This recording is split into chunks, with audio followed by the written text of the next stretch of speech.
Voilà. Écoutez, on va lire un passage dans Genèse, chapitre 2, verset 7.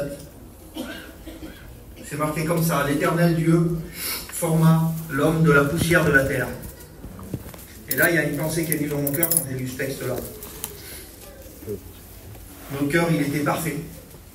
Il a été créé de la poussière de la terre, et quand notre cœur a été créé, quand on a été créé parfait.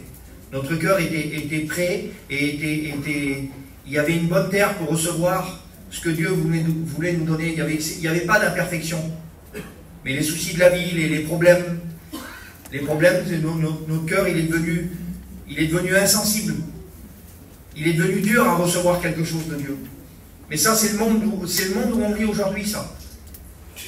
Dans le livre de Michée, au chapitre 7 et au verset 4, regardez ce qu'il dit à propos de nous.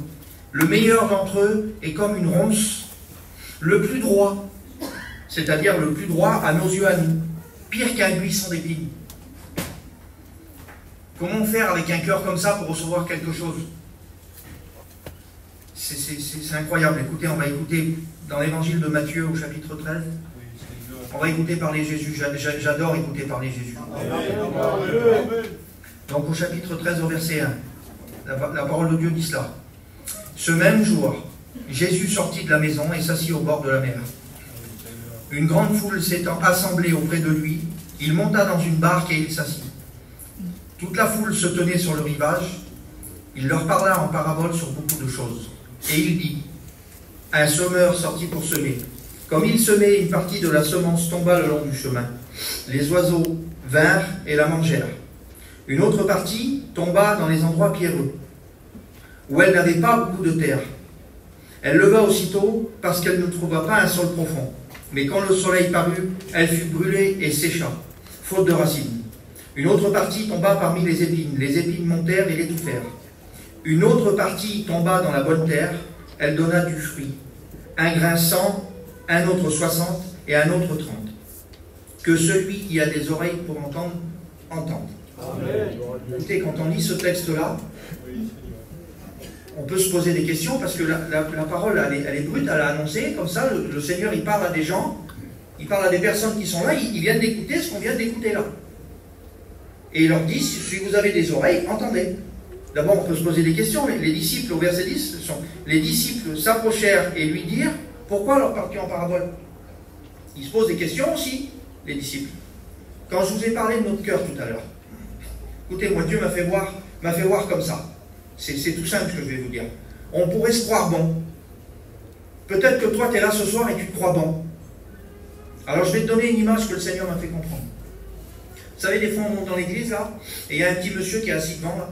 Il nous demande une petite pièce. Alors, on lui donne une petite pièce. Et je me suis imaginé ça. Imaginez-vous que cet homme-là, il a un petit bébé.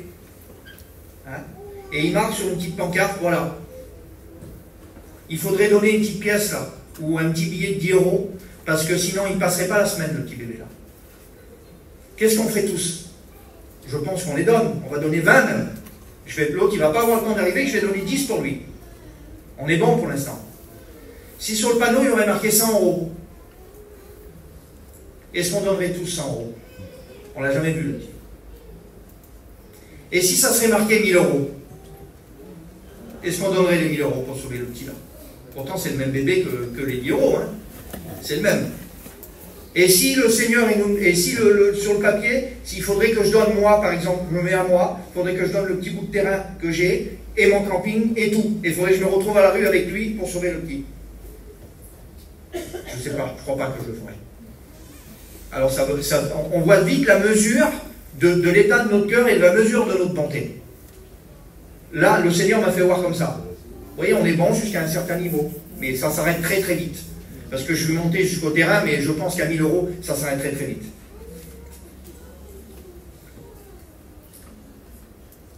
Seigneur, sois béni. La réponse à la question. Les disciples se sont posé une question. Au verset 11. Donc là, c'est toujours Jésus qui parle. Verset 11. Donc les disciples s'approchèrent et lui dirent: pourquoi leur parle-t-il en parabole? Jésus répond, tout simplement.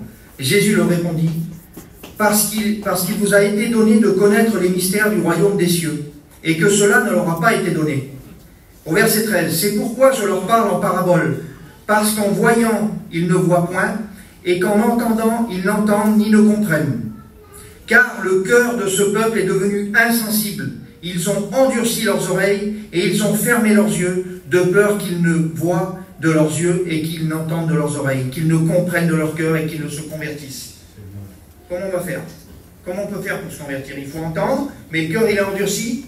Alors regardez, ce que j'ai eu une pensée qui est venue sur mon cœur, c'est ce qu'ils nous ont appris aux écoles bibliques, et c'est là que le message s'est formé. Au tout début du chapitre 13, il dit ça. Ce même jour, Jésus sortit de la maison. Vous savez ce qu'ils nous ont appris aux écoles bibliques? Ça représente ça. Jésus sortit de la maison. Ça veut dire que du chapitre 1 au chapitre 13, le Seigneur s'adresse à Israël. Et leur cœur, il est endurci. Ils ne veulent pas écouter la parole. Et le verset continue, il dit, et s'assit au bord de la mer.